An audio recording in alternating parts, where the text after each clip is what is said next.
तो बरसाने में एक किशोरी जी के भक्त हुए, उनका नाम था गुलाब। क्या नाम था? गुलाब। पूरा नाम तो उनका गुलाब खां था। वो भले ही जन्म से हिंदू नहीं थे, लेकिन उन पर बहुत बड़ी कृपा ये हो गई कि उनका जन्म बरसाने में हुआ। बहुत ध्यान से सुनिएगा सब लोग, बरसाने में जन्म हुआ। आज भी पीली पोखर के पास में उनकी समाधि है, उनका चबूतरा है गुलाब खां का। उनके ऊपर कृपा ये हो गई कि वो ब्रज में जन्मे थे। भले ही जन्म उनका हिंदू परिवार में नहीं हुआ, लेकिन ब्रज में जन्मे, और ब्रज में भी बरसाने में जन्मे। ब्रज में जन्म होना बहुत बड़ी बात है। फिर ब्रज में भी गोवर्धन, नंदगाम, बरसाना, वृंदावन, गोकुल में जन्म होना बहुत बड़ी बात है। उसमें भी श्री बरसाना धाम में किशोरी जी के चरणों में जन्म लेना, ये और भी बड़ी बात है। तो गुलाब खां, उनका जन्म हुआ बरसाने में। थे तो वो गैर हिंदू, लेकिन रोज जाते थे किशोरी जी की चौखट पे, क्योंकि भाई अब जहां जन्म लिया है तो वहीं से दाना पानी चलता है। हमारे यहां कहते हैं कि नाटक में भी करो ना भक्ति तो कभी कभी असली हो जाती है। तो गुलाब रोज जाते थे श्री जी के मंदिर में। संगीत के थोड़े निपुण थे, सारंगी बजानी उनको आती थी। तो हमारी श्री जी के महल में जब समाज होती थी तो समाज में सारंगी बजाते थे, और सारंगी बजा बजा करके इतना राधा नाम सुना था, इतना राधा नाम सुना था कि अब उनको आदत ऐसी लग गई कि वो बिना श्री जी के दर्शन किए, बिना राधा नाम सुने रह ही नहीं पाते थे। रोज जाते, और अटारी पर जब समाज होती तो समाज में सारंगी बजाते। उनका ब्याह आदि हो गया, और ब्याह के बाद एक लाली ने जन्म लिया। अब उसका मूल नाम तो इन्होंने कुछ भी रखा हो अपने समाज के अनुसार, लेकिन बरसाने में रहने के नाते वहां पे बरसाने में सब छोटी छोटी लालियों को राधा रानी बोलते हैं, श्यामाजू बोलते हैं, किशोरी जी बोलते हैं। तो छोटी सी लाली का नाम इन्होंने राधा रख दिया, अपनी बेटी का नाम राधा रख दिया। थोड़ी सी जब बालिका बड़ी हो गई तो समाज में ये सारंगी बजाने ऊपर जाते थे श्री जी के महल में, तो राधा रानी को संग ले जाते थे, अपनी लाली को संग लेके जाते। और वहां वो लाली क्या करती, जब समाज होती, करताल बजती, मृदंग बजती, राधा राधा नाम की ध्वनि होती, तो इनकी लाली वहां नृत्य करती थी। और ये अपनी लाली को देख के इतने सिहाते थे, इतने खुश होते थे, और रज रज करके सारंगी बजाते। इनकी लाली घूम घूम करके नृत्य करती श्री जी के महल में। समय चलता रहा, चलते चलते चलते एक समय आया, लाली थोड़ी बड़ी हो गई। अब बड़ी होकर के वो लाली जब नृत्य करती तो वहां के सब गोस्वामी समाज, सब लोग गुलाब जी को स्नेह देते थे। सबने कही, अरे भैया गुलाब, अब लाली तेरी या की उम्र है गई है, या को ब्याह कर दे। तो ये बात सुनकर के गुलाब जी बड़े बेचैन हो जाते कि मैं बेटी का ब्याह कर दूंगा तो फिर मैं किसके सहारे जीऊंगा। अच्छा, ये और लीला हुई थी कि जब इनकी बेटी ने जन्म लिया तो इनकी पत्नी पधार चुकी थी, केवल घर में पिता और पुत्री ही रहते थे। बहुत ध्यान से सुनो, किशोरी जी की कैसी कृपा।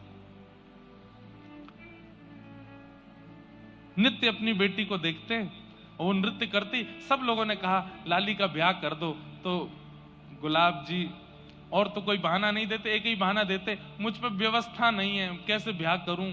ब्याह करने के लिए तो थोड़ी व्यवस्था होनी चाहिए। तो दो चार धनी मानी लोगों ने, बरसाने के कुछ वैष्णवों ने, ब्रजवासियों ने कही, हम सहायता कर देंगे, तुम ब्याह करो अपनी लाली का, इसका भी घर बस जाए। तो सबके ज्यादा कहने से गुलाब जी सबकी बात मान गए और पास के एक गांव के बालक से अपनी बेटी का ब्याह कर दिया।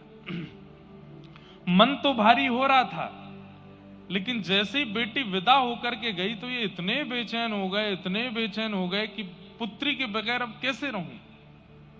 पुत्री का नाम क्या था? राधा।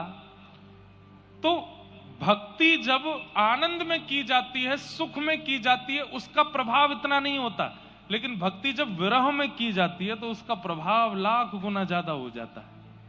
तो आज तक तो राधा राधा बोलते थे क्योंकि बेटी का नाम राधा है, लेकिन वही बेटी अब जब ससुराल चली गई तो गुलाब खां की स्थिति ऐसी हो गई, अब विरह में पुकारने लगे, राधा राधा मेरी राधा। ऐसे पुकारने लगे कि निकुंज में बैठी हुई निकुंजेश्वरी श्री राधा रानी व्याकुल हो गई, उठ करके सिंहासन से जाने लगी। ललिता विशाखा ने कहा, कहां जा रही हैं स्वामिनी जी? राधा रानी बोली, मेरा भक्त मुझे बुला रहा। बोले, आपको नहीं बुला रहा है, अपनी बेटी को बुला रहा है। किशोरी जी बोली, इसकी बेटी का नाम राधा कितने साल पहले रखा गया? बोले 18 साल पहले। और मेरा नाम राधा कितने साल पहले? बोले 5000 साल पहले। तो बोले, किसका नाम है राधा? बोले, मेरा नाम है। बोले, भले ही कुभाव से पुकार रहा है, मैं तो जाऊंगी। ऐसी हमारी किशोरी जी बड़ी भोली हैं, बड़ी सीधी हैं, बड़ी करुणामयी हैं।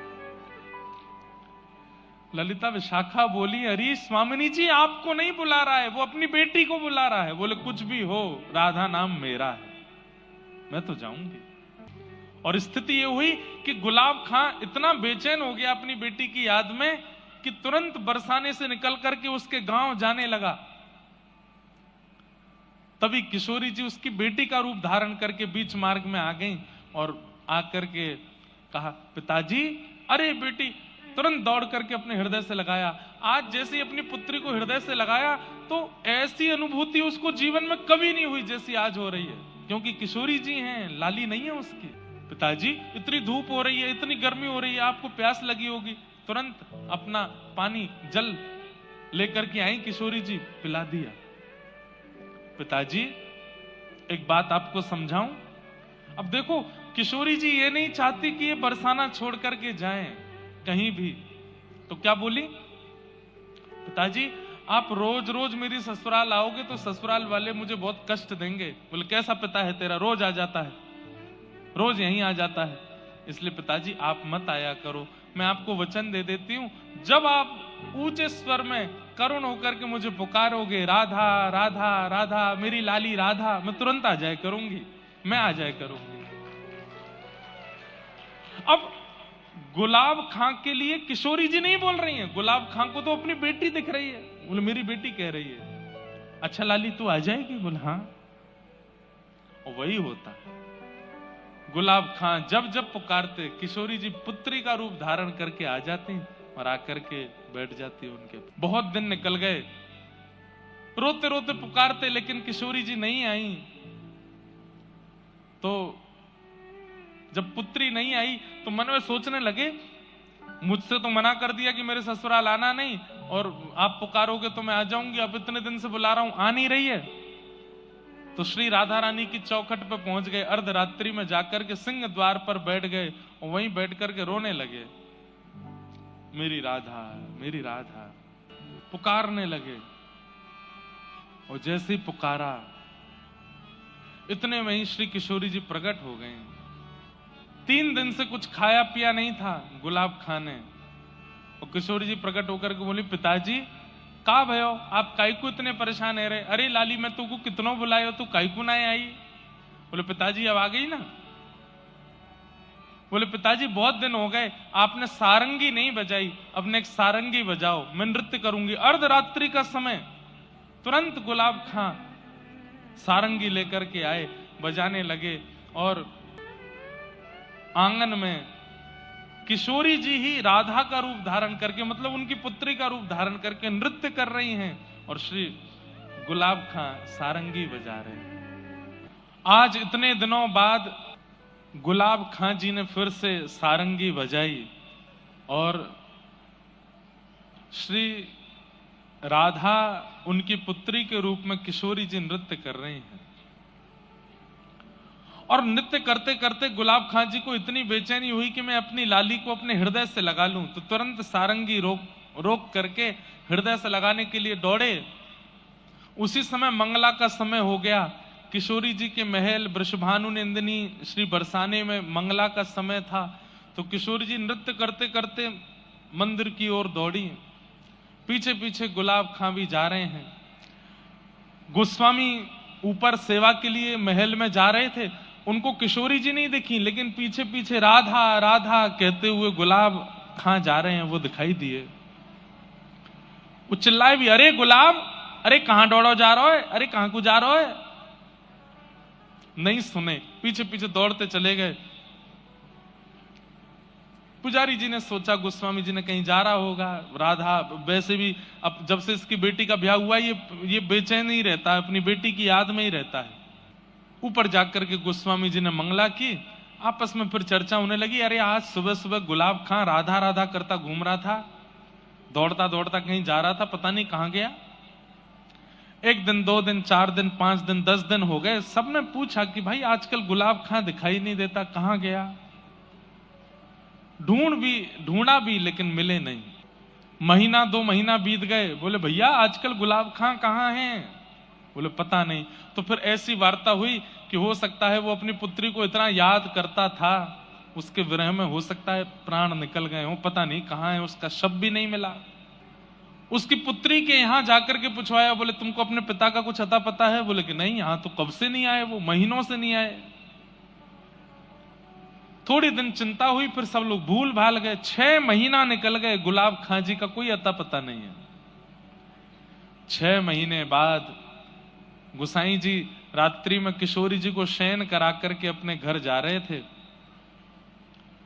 तभी रात्रि का समय, घनघोर अंधेरा, जंगल में से आवाज आई गोसाई जी को, अरे गोसाई जी राधे राधे। गोसाई जी ने पीछे मुड़ के देखा तो कोई नहीं। बोले कौन है भैया, कौन राधे राधे कर रहा हो। बोले अरे मैं हूं तुम्हारो गुलाब। बोले गुलाब कहां है भैया तू। बोले मैं यहां हूं, इधर देखो। तो देखा तो एक निकुंज में एक झाड़ी के अंदर बैठे थे। बोले गुलाब, तेरी तो भैया पूरे बरसाने में ऐसी चर्चा भई कि तू तो पधार गए हो, तू तो मर गए हो, तू यहां कैसे। तब उन्होंने पूरा वृत्तांत बताया। बोले कि मेरी मृत्यु नहीं हुई, 6 महीने पहले रात्रि में किशोरी जी ने सारंगी बजवाई और मेरी पुत्री का रूप धारण करके इतने दिनों तक किशोरी जी मिलती रही मुझसे। मैं उनको अपने हृदय से लगाने के लिए पीछे दौड़ा, निकुंज में प्रवेश कर गई और मुझे भी निकुंज में बुला लिया।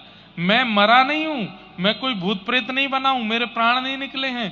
किशोरी जी ने अब मुझको निकुंज में सारंगी की सेवा दे दी है, मैं निकुंज में पहुंच गया हूं और मेरा एक नाम रख दियो है। बोले कहा। बोले मेरो नाम रख दियो गुलाब सखी। सुबह, और इतना कहकर के वो अंतर ध्यान हो गए। सुबह पुजारी जी ने ये बात सब गोस्वामियों को बताई, बरसाने के लोगों को बताई। और आज भी बरसाने में वहीं पीली पोखर के पास गुलाब सखी जी का चबूतरा है।